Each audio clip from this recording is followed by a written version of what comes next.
Hello everyone, welcome back. So in today's quick video, I'm going to show you how you can set a stop loss on Trading 212.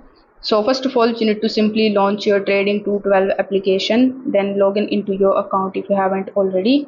Now over here, you need to make sure that the CFD account you have selected, because you can only do the buy and the selling inside the CFD account.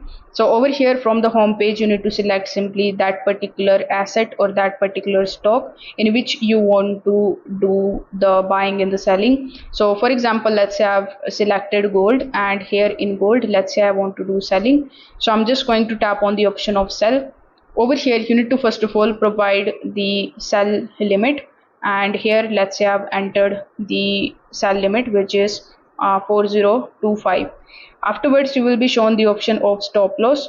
So you need to simply select the stop loss, and then you can use the plus and the minus icons in order to increase or decrease your stop loss respectively.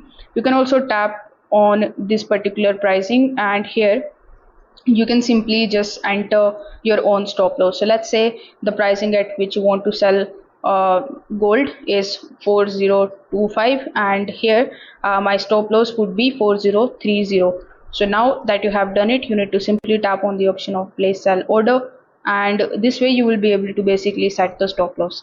Now if any of your position is already running, you can tap on the portfolio icon and you can see your position.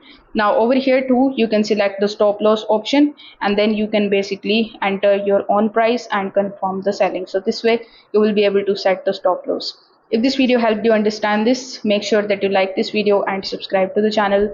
Thanks for watching.